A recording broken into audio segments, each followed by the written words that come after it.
नहीं साथियों, स्वागत है आपके इस यूट्यूब चैनल पे। तो आप लोग कैसे हैं? उम्मीद है कि आप लोग अच्छे होंगे और स्वस्थ होंगे और अपनी पढ़ाई कर रहे होंगे। तो आज हम जानेंगे एसएससी जीडी 2025 का जो एग्ज़ाम चल रहा है, इसका रिव्यू जानेंगे, इसका एनालिस करेंगे, क्योंकि मेरा भी एग्ज़ाम 6 फरवरी के सेकेंड शिफ्ट में हो चुका है। तो इसके ही बारे में मैं कुछ बात करने वाला हूँ कि कैसा क्वेश्चन आ रहा है, क्वेश्चन का लेवल क्या है, कौन सा सब्जेक्ट हार्ड है, कौन सा सब्जेक्ट ईजी है। क्योंकि मैंने भी और आप लोग अगर 2024 का प्रीवियस ईयर नहीं लगाया है, जो एग्ज़ाम देने वाले हैं और 2024 का प्रीवियस ईयर नहीं लगाया है, ज़रूर लगा लीजिए। नहीं कुछ कम से कम हिंदी का लगा लीजिए, क्योंकि हिंदी शायद 2024 से ही रिलेटेड चीज़ें कुछ पूछ रहा है। तो इसी के बारे में कुछ बात करने वाला हूँ। और सबसे पहले देखेंगे, आप लोग अगर मोबाइल में टेस्ट दे रहे हैं, फ़ोन में टेस्ट दे रहे हैं, फ़ोन में टेस्ट देने में और वहाँ मतलब एग्ज़ाम टाइम में कंप्यूटर के पास बैठ के एग्ज़ाम देने में बहुत डिफरेंट है। आप लोगों को थोड़ा अलग लगेगा और दिक्कतें आ सकती हैं। तो कोई बात नहीं, अगर आपके पास लैपटॉप है तो लैपटॉप में भी थोड़ा एक बार चेक कर लीजिएगा टेस्ट देकर कि कैसा मतलब जा रहा है, कैसा नहीं, कोई भी चीज़ें।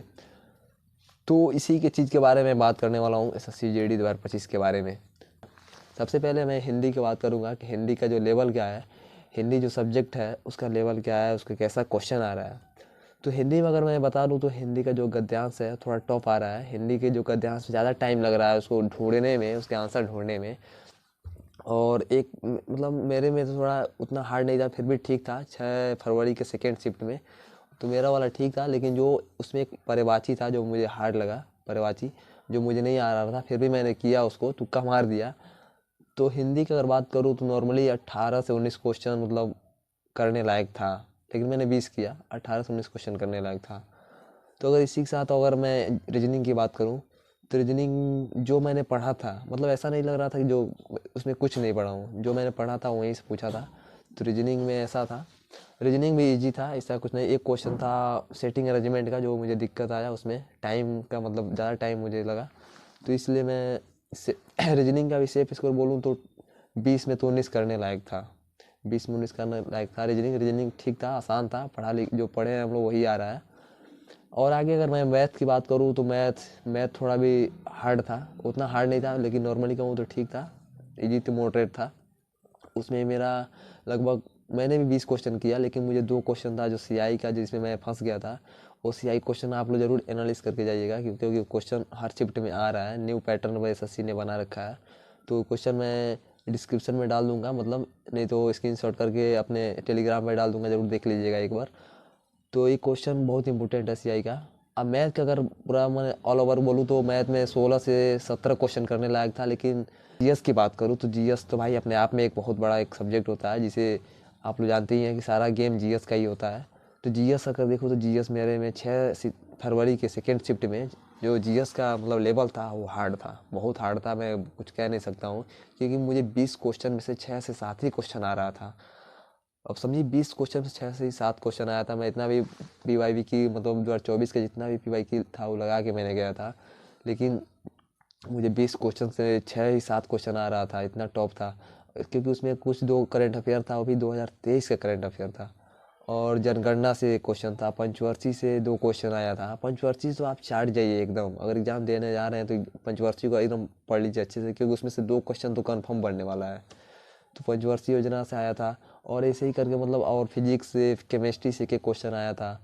थोड़ा लेवल हार्ड था, फिर भी मैं 6-7 क्वेश्चन मुझे आ रहा था। 6-7 क्वेश्चन करने के बाद मैंने सारा तुक्का लगाया, क्योंकि छोड़ने की कोई मायने नहीं रखता है, कि छोड़ने से कोई फ़ायदा भी नहीं है, कि छोड़ने में क्योंकि माइनस मार्किंग जो भी है 1/8 का है, इसलिए आप मैंने अभी 80 का 80 क्वेश्चन अटैम्प्ट किया। और आप लोग भी 80 का 80 अटैम्प्ट कीजिएगा, क्योंकि ज़्यादा माइनस मार्किंग तो ज़्यादा नहीं है, 1/8 है। तो सीधी सी मत बात बोलूँ कि यही मतलब था उतना। बस जीएस मुझे हार्ड लगा, और भी थोड़ा थोड़ा हार्ड लगा, लेकिन रीजनिंग और हिंदी ठीक था। और जो जीएस और मैथ का लेवल था थोड़ा हार्ड था 6 फरवरी के सेकेंड शिफ्ट में। तो अगर मैथ की बात करूँ, मतलब मैथ में अगर मैंने तो बता दिया, लेकिन मैथ में भाई अच्छे से कैलकुलेटिव उतना नहीं आ रहा। लेकिन जब 4 से 5 क्वेश्चन ऐसा है कि ज़्यादा कैलकुलेटिव है, 15 क्वेश्चन तक तो ठीक है, लेकिन जब 4-5 क्वेश्चन ऐसा है कि जो मतलब कैलकुलेट आ रहा है, तो उसके लिए भाई अच्छे से मतलब एनालिस करके जाना। थोड़ा थोड़ा सीआई को ध्यान देना, सीआई पे फिर से सिंप्लीफिकेशन थोड़ा बड़ा बड़ा पूछ रहा है, उसको कैलकुलेशन थोड़ा अच्छे से करके जाइएगा। आप लोग बहुत मास नहीं है पे जो पूछ रहा है मेथड पे, तो ठीक है। तो आप लोग भी 80 का 80 करके आइएगा, लेवल ठीक है। लेकिन ये है कि 2024 का जो कट ऑफ है उससे कट ऑफ कम बनेगा इस बार 2025 में। 2024 का कट ऑफ है उससे कम 2025 में बनेगा। ये मतलब मैं आज ही बोल दे रहा हूँ, इस वीडियो को आप सेव करके रख लीजिएगा। ये पक्का है कि 2024 के कट ऑफ से 2025 का कट ऑफ कम बनेगा, क्योंकि लेवल थोड़ा हार्ड आ रहा है। कहने के लिए सब कोई कहता है कि ईजी है, लेकिन हार्ड आ रहा है। जो क्योंकि मैंने भी सारा चीज़ करके PYQ टेक्स्ट बुक या टेस्ट दे के मैंने सारा चीज़ करके मैं भी गया था। सारा तैयारी के बाद में, सारी तैयारी करने के बाद मैं गया था एग्ज़ाम देने के लिए। लेकिन एग्ज़ाम ठीक हुआ, ऐसी बात नहीं है, ठीक हुआ, लेकिन जो लेवल है एग्ज़ाम का वो थोड़ा टॉप आ रहा है 2024 से। लेकिन रीजनिंग हिंदी ठीक आ रहा है, इतना कहेंगे। लेकिन मैथ और GS थोड़ा हार्ड लग रहा है। तो आप लोग अगर आप लोग एग्ज़ाम देने जा रहे हैं तो आपके लिए ऑल दी बेस्ट, और अच्छे से एग्ज़ाम दे के आइएगा। घबराने की कोई ज़रूरत नहीं है, पेपर ठीक ठाक आ रहा है। जितना भी कीजिएगा अच्छे से कीजिएगा, घबराने की कोई ज़रूरत नहीं है। फिर मिलते हैं नेक्स्ट वीडियो में, अब तक के लिए इतना ही। Thank you so much.